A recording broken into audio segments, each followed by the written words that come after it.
Hola y bienvenidos a una nueva entrevista para códigooculto.com y el canal de YouTube a Enigma. Y en esta ocasión vamos a entrevistar a dos ponentes a la vez, vamos a hacer una especie de coloquio. El primero de ellos es Robert Fleischer. Gracias por estar aquí, Robert. Gracias. And we also have here Eamonn, is that the right pronunciation? Eamonn Ansbro. So, in case you don't know them yet, I'm going to briefly introduce you. First, Eamonn, he's a PhD in astronomy, fellow of the Astronomical Royal Society, member of ICER, of course, and the UK SETI Research Network, and director of Queensland Observatory, is that right? Y Robert, ya le conoceréis de You already know Robert if you saw the interviews from last year. He is a German researcher and he has EXO Magazine TV, YouTube channel and webpage. And he also researched UAP phenomenon and sorts. So, first of all, guys, I would like to ask you the obligatory question for this year, which is what's your take on the UAP report? Do you want to go first? Or? I think that's your area. Okay. I've gone beyond that. At first I was a little disappointed about the quantity of pages. Actually, it's ridiculously small. And then I learned that there's also a classified annex to that report, and I thought, oh, well, okay, maybe they put all those 150 pages in the classified annex. But then I learned that also the classified annex only has 16 pages or so. So that's as for the quantity. But then on the other hand, I think it's a good first step towards taking this phenomenon seriously, because for the first time since 50 years, I think it was, that they have now said that out of 144 cases investigated, they could only explain one of them. So that means that 143 cases remain unexplained, and they do mention weird maneuvers, flight maneuvers, and strange characteristics of those objects. And what is also fascinating is that the United States government has now decided to kind of expand the tasks of the task force report and to institutionalize them. So there will be an authority or an office within the Pentagon which only deals with UAP research. So that's good. On the other hand, since it's in the military, I don't know how much we will ever get to know. Yeah, absolutely.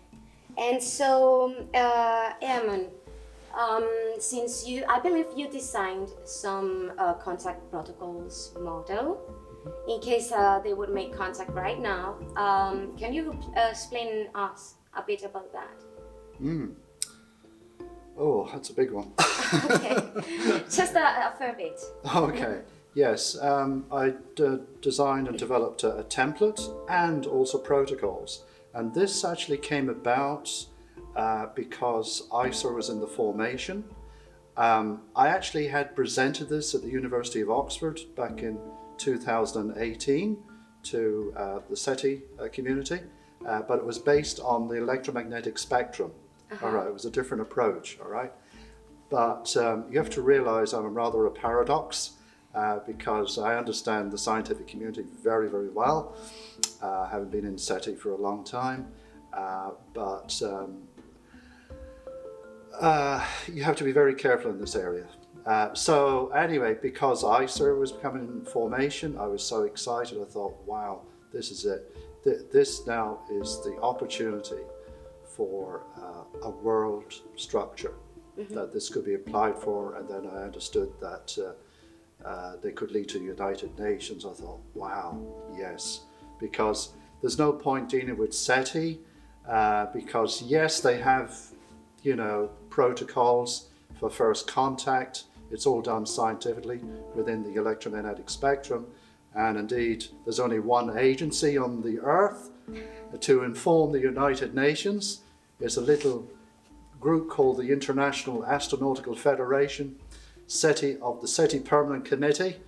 And if they get the evidence, so-called evidence, meaning they've got the signal that's come in from wherever, then they inform the UN. I have my grave doubts about that, all right?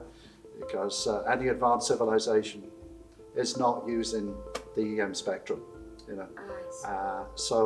Anyway, where do I go from there? Right, so the template and protocols have been developed specifically dealing with advanced level communications, meaning instantaneous communications in our space-time, but also by stroke of luck, if successful, can integrate into many other realities, other universes, other dimensions, where the electromagnetic spectrum is only within our space-time and dealing with the dimensions within our reality. So it's hugely constrained, you know, from that point of view. And there's a lot of assumptions as well, that there's the hope for SETI that there are ET civilizations out there. In my case, we already have ETs here. So they're in our backyard. What are we going to do about it? So we need to set up the protocols and so forth to do that, which is a combination of two things. The hundreds and thousands of people around the planet that have had contact already through the first layer would be through dreams, then it drills down into other layers where actually to the far end of the spectrum where the encounter takes place physically, you know, so you're actually meeting extraterrestrially physically, different groups, and also the constructs, the craft itself, you know, that they may come in. So because it's a complex area and you have these different categories, the idea is actually to set up, which I've proposed to ICER because I'm part of the scientific research group, which I'm the chair of now, and I'm implementing this, and according to the executive, they like it. I'm really excited about this as my passion, actually, it's not just the first contact, but this is a collective. This is not, you know, with due respect to the many people who've had contact, the various groups in South America, and I've met all these people to understand their contact, the physical side of it. But where does that get you? It's not in the public eye. ICER, because it's becoming credible, and hopefully San Marino might agree to the United Nations with us, that would be fantastic. That is a game changer. That means you're going beyond what they're dealing with the US to do with the, you know, with the UAP situation, where in the first year or two there's total confusion there. Huge amount of evidence there, huge amount. As if, oh, this is a new discovery just made. What? This has been going on for decades, but you guys have been suppressing all this. And I've been well aware of all the censorship, you know, to do with all this, you know. So, yeah, to answer your question, yes. So designed the protocols, and I only just gave a real brief, actually, at this conference, but there's a considerable amount of information and how to do it, the whole thing. And is ICER speaking right now with the UN for this? No. I'm just saying that hopefully, eventually, we may lead to the UN, but we need to have an agreement from a sovereign state. And if you were here yesterday, you would have seen that Roberto Benete gave a presentation, and also Paula gave a presentation on the Titan project. The Titan were you there for that? No, that's a pity. The thing is that since I have to interview everybody right after they finish speaking, I need to be here prepared. Okay, we'll put it in very simplistic form. The Titan project was presented to the government of San Marino for consideration, and so we're hoping that they would agree to it, and if that's the case, that would be a game changer. That'll not only give ICER huge credibility, but also San Marino would be a big player in this. Yeah. So it could become the Geneva. San Marino could become the Geneva of UFOs. The idea is to organize conferences there each year under the aegide, or how do you say that? Let's say under the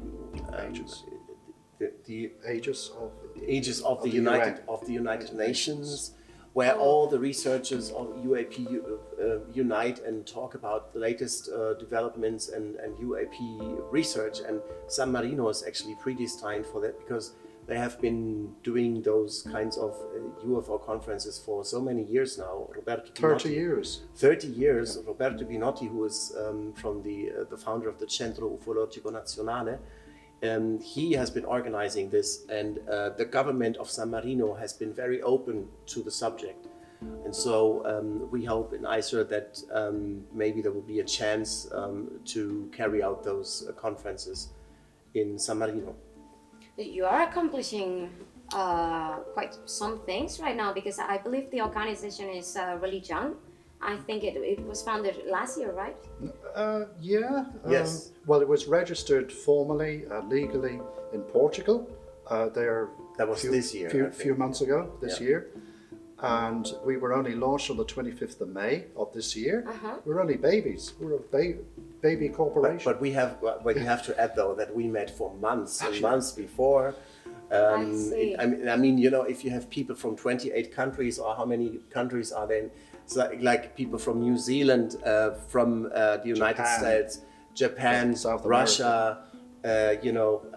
Just to find a common time where all of us have time and to be able to speak together. So, for example, when we make this, the Zoom call, Gary Heseltine in Great Britain sets it up very late for European time, so that our colleague from New Zealand only has to wake 5 o'clock in the morning. Yeah, only has to wake up at 5 o'clock in the morning. You know, otherwise it would be 4 a.m. or so, and so it's really it's being part of such a huge international organization. It's fascinating.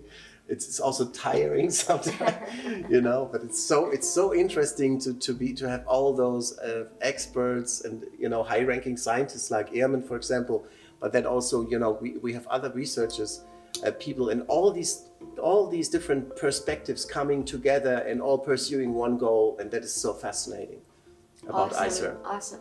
I mean, you've done already so many things. And you're planning to do bigger things, so that's awesome. For the time you've been, the organization has been living right now, so amazing. So I want to ask you also about some experiment you carried out involving some cameras that detected something unusual. Okay, sure. So please, I wanted to ask you for you to explain to us very briefly what was this experiment about and what does the data you obtained suggest? Okay, yeah, okay. You have to know about the characteristics of UFOs before you design any instrumentation. You can't just put any old instrumentation there if you don't know what the subject is, all right? So knowing a wealth of information regarding this back in the 90s, I designed instrumentation in order to not only record data, but also in different parts of the spectrum as well. So this was set up in the year 2000, and it was at a specific location on the Earth. Okay, I happen to be in Ireland, but there's no accident why I had to establish it at a specific location, because I was bringing a theory in which worked back in the 90s, a model which showed a controlled autonomous surveillance of the Earth based on, pity you didn't hear the talk earlier, but the UFOs are on specific orbital tracks around the Earth, not artificial satellite tracks. And they intersect at certain points around the Earth. There's many intersections, all right? And it just so happens that I came across 3 intersections over Ireland. And I decided if I'm going to make a breakthrough in this area, I've got to relocate to this particular location. I've got to live there. So in other words, I'm in a fantastic laboratory around me, like UFOs all over the place. So I've got to be able to record them. So anyway, get to the point. So I designed this equipment so that you have an all-sky camera system made up of 11 cameras, special sensors, highly sensitive, with specific lenses into the infrared and visible. And they are offered to the sky.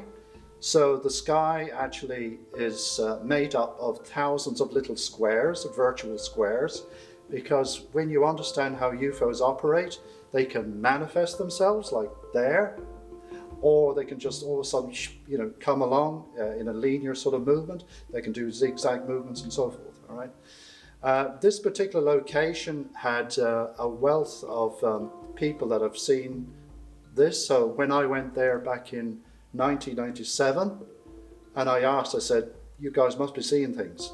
Yes, we are, lots of stuff here. And so it was important to do the investigations beforehand to know what type of constructs they're actually observing, experiencing and so forth. And I had 20 cases altogether. That was enough for me to say, right, this is the place to be. So I set it up, the all-sky camera system.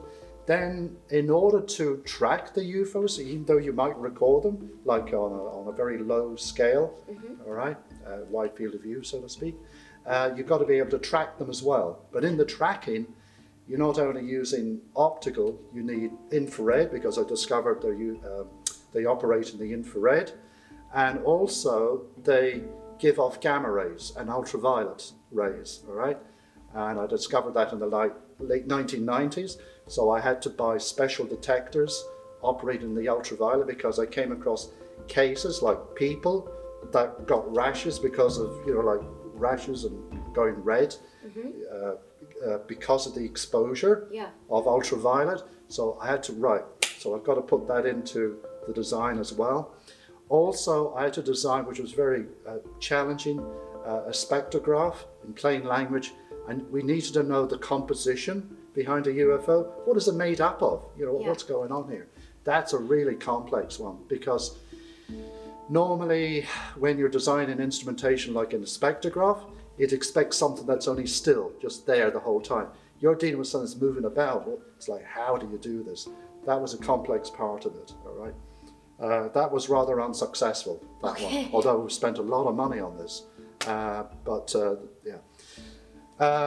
The data, we're able to differentiate between helicopters, aircraft, birds, all this kind of stuff, using fairly low-tech software at the time, because 20 years ago, this is not now. But in that, managed to record multiple images in different states of in their presentation. One was dumbbell shapes. It's like, dumbbell in the sky. Not a balloon, but moving across, as a dumbbell, right? Constructs like discs, cylinders, that type of thing appearing. A lot of difficulty in the early stages, that when the UFO would appear, it's so bright, the detectors couldn't actually see the structure behind it. So I was trying to figure out, what filters can I have to use and you can't use filters and you're blocking out most of the light, because it's giving off such an emanation of light, which is very broad in the spectrum, incredibly bright, but how do you see the structure inside? That was a challenging one as well. So it's, this is a citizens' initiative, by the way. I wouldn't get funded at all by any department of astronomy, you name it. It's like, but they don't exist. Oh, okay, right. So, so I made some money, all right, business-wise, and so I put a lot of money into this. I'm talking about a lot of money, all right, into all this, right? And so I think probably, I think what I was now, others had been trying this before unsuccessfully, but I probably had the most sophisticated equipment in the world, but not recognized intentionally, all right? And even Erlen Strand, Project Hessel said, wow, you've got some amazing equipment, all this. But Project Hessel is very different, what you're dealing with there. And I didn't want to be constrained by or discolored by that way of thinking. with Hestelin, where it has to be balls of light. Even though there might be triangular craft there, they can't put it into papers. Can you imagine? Yeah. It's like, forget about it. You have to have a clear run to spearhead this through without any baggage, you know, of the scientific community. And I have been banned from various conferences, papers rejected. I've had lawyers you know, I have to pay lawyers in the States to, you know, try and get papers through. I would, even the most latest, the Royal Society, have a big exhibition once a year. SETI was at it, and there was a word in my ear before it: if you come to this exhibition, we're all leaving it. We're all leaving the stand. That's what I deal with, okay? So this is the Giorgino Bruno, but I'm not burned at the stake yet, all right? Yeah. But metaphorically, it feels like that. By the way, just to let you know, in order to carry this out, it doesn't affect me at all right? Not emotionally, has no impact, because as a person, I feel fully empowered what I'm doing. This is the truth. If you can't deal with it, tough, all right? So that's where I'm coming from. So I come in quite powerfully with all these people I meet, and can shake them. I mean, for example, 20 years ago I was at a SETI conference. I got the invite. Actually, I'm diverse and I showed data, and so forth, and also the model, the model how all this operates. Well, 500 scientists in front there, okay?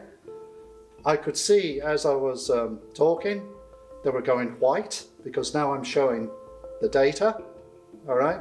It's like, is this for real, After I was completely ostracized, this is all the politics now. Yeah.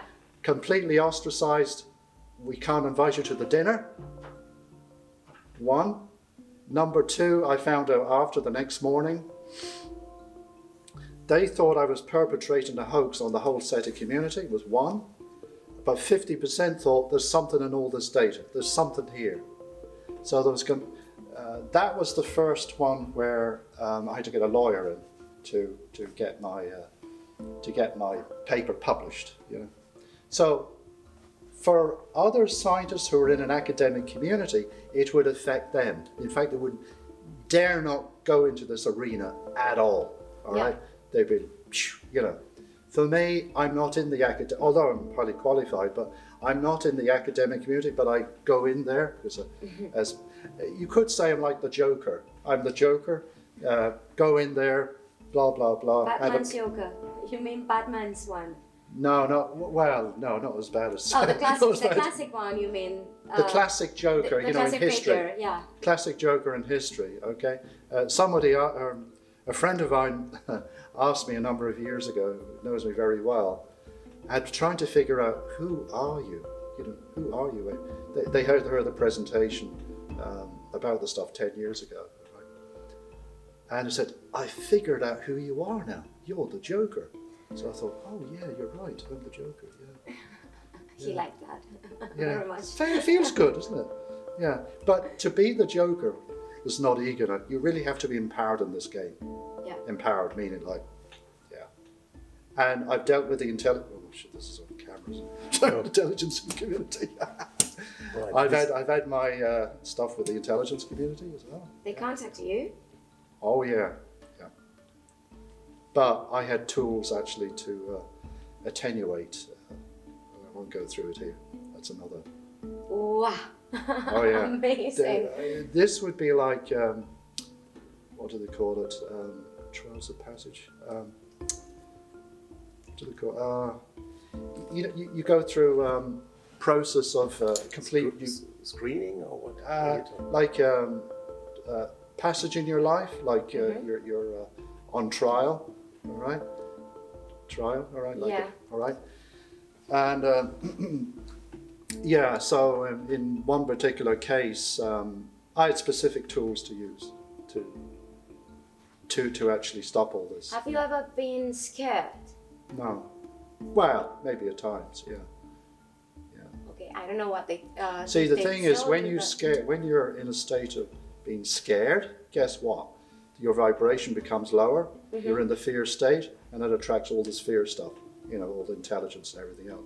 The game actually is to raise your frequencies, and I don't mean talking about it. You need to work on yourself. Process, purification, love, we all have it there, the whole thing. And I've had some measurements done on myself there a few years ago by a metaphysician, like measuring using this is going off topic, isn't it? It is. Sorry, no, come on. No, I don't mind. This is so no, I'll stop interesting. because she's. But I do want to know. Robert. It's all right. Intelligence from which country? UK. UK. All right. MI6. Yeah. Okay, we'll leave it there. Yeah. Hope this is in Spanish. Yeah. I'm going to add subtitles in Spanish, but I'm not going to modify the audio, so be aware of what you say. Okay, so moving on. Do you guys think we're going to see any disclosure in our lifetimes? We'll get to see that. No. No, well, disclosure, what is disclosure actually, if you think about it, Disclosure would mean like we know there's a secret trove of documents somewhere, and we open it and we pull out all the dirty secrets from the government and put it all out in the public and show them whatever we've ever done there. That's maybe a dream come true. And I don't believe that is ever going to happen. Because, no, but I meant. But on the other hand, you could call it maybe confirmation. Like what they're doing now is you have people like Luis Elizondo and others who say, okay, now we confirm that there have been interesting UFO incidents in the military or so. Now we can confirm that this has happened, we confirm that this has happened. But there will always be a certain part of it which will be classified. And in my talk, I talked about the portion that is secret of the UAP research. And we only know the tip of the iceberg, I mean, those 3 videos that came out. That's perfect, that's fascinating, that's great to bring about some public discussion about, what's going on. But it seems that that the ATIP program was part of a larger program which was about testing aerospace weapon systems, advanced aerospace weapons, such as invisibility cloaking, directed energy beam weapons, in order to modify your emotions or your state of health or what have you, So when it comes to that, secret weapons system research, we're never going to know that. Never. No. But in the scenario, let's say they admit, like UFOs are real, they are here, whatever. Why should we trust those people? We suspect they've been lying to us since forever. You mean why should we trust people like Luis Elizondo? No, not Elizondo, just the government in general. Yeah, that's a good question. So are we going to believe whatever they say to us? No, of course not. I mean, being a journalist, you always try to corroborate or find evidence to see, if it works out what they're saying. If they just claim that there is something, then it would always just be a claim and nothing else. But if they have military documents, if they have eyewitnesses, if they have maybe tangible evidence, thanks to the efforts of Luis Elizondo and Christopher Mellon and other folks who are working behind the scenes to make things happen. So, last question for both of you. What do you think they are? I mean UFOs, because I think you discovered those flying objects released some smaller objects from within themselves. So in that regard, what you two think they might be? Maybe extraterrestrial visitors, maybe interdimensional beings, whatever. You already said it. We don't know. The thing is, we cannot look at the UFO phenomenon as we would look at a bacteria which we look at under our microscope or something, you know. We are on top, and then there's this small bacteria here, and we look through the microscope, and then we know, okay, this is the bacteria, you know. So what we have to understand is that actually in the case of UFOs, we are the bacteria under the microscope, and they are looking through the microscope. So we cannot look at it from upside down, but we have to look at it from downside up, you know. And that means that it could be all of the above. It could be time travelers, could be interplanetary beings, what have you, you know, we don't know. But what is clear is that there is some non-human intelligence approaching the planet, approaching the human race. And it may be for cultural purposes, maybe for resources, maybe for whatever, but all of the above. There's not just the one UFO phenomenon. There's so many different aspects to it. So it's really difficult to answer that question. Yeah, Robert is absolutely right. And you have to take a larger reality in this. You can't, because we're all conditioned from the birth onwards, you know, through schooling and everything, we're that society. But outside that, there's all these other realities as part of it. So you have a larger reality, which includes the UFO. And that's why it hasn't been recognized, because this little society can't, you know, as quite rightly said, what Robert has just mentioned, to integrate that reality. That's the problem. Integration for each human being to realize, oh, this is a larger reality. So it's not just UFOs. We have to deal with all the other experiences, huge amount of them, which are taken out of the equation in society, like in medicine, science, all the different aspects, okay? And not that this was intentionally done, it's just the transformation of culture happened actually back in the 1830s. There was a lot of metaphysicians for some hundreds of years, including Newton, Kepler. They were in alchemy, which is metaphysics, you know, dealing with all this. And so with that transformation of culture, we're left with this, a mechanistic society. You know, oh no, UFOs don't exist. Spirits, oh no, I don't. Look, all that's there, all these, look, we're living a whole experience here, but we're denied the bigger experience. Nice. But the thing is, when I said, you know, it's like what Robert mentioned there about disclosure. That's only one, that's coming from government or governments, all right, which everybody's been heavily influenced by and conditioned already. The other disclosure, this is the other side of it, we're creating the disclosure. We can create the disclosure. ICER is a good example of that, if everything goes well. So human beings can disrupt all this stuff in this other disclosure of, well, this is the real disclosure. It's rather like the present time we have this pandemic. People are waking up that it's a hoax, okay? And so the more people that wake up to it, like, so if you're dealing with, say, normies, you know, normal people, all right? Normies, we call them. Michaels. Normies. So when a normie wakes up, who he or she hasn't gone through the process of waking up on a slow basis, when they realize the big lie behind it all, not only is a shock to the system of the big lie, they realize that many other things are big lies, you know, 9/11 and all this kind of stuff. So what does that mean? You want to keep out of the way of the normies when they wake up, because they're going to be dangerous people, because it's like, oh my God, you know, they could be killing doctors in the end. They could be, you know. So it's anyway. I don't. So it would generate mayhem, total mayhem. It could be, you know. But anyway, we'll leave the pandemic aside. But back onto disclosure. Actually, the other's like a form of disclosure anyway, you could say. But on disclosure, I would see people. Look, I'm optimistic, but I would see people, you know, realizing that, yeah, it's all real, UFOs, and what are we going to do about it? So you'd bring in, say, second generation ufology.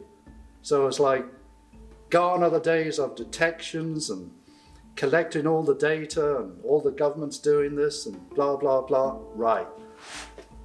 Right. Second generation is Communication, baby. We know the UFO is intelligent, no matter if it's artificial intelligence or piloted or whatever, doesn't matter. There's intelligence there, how the means of communication, all right?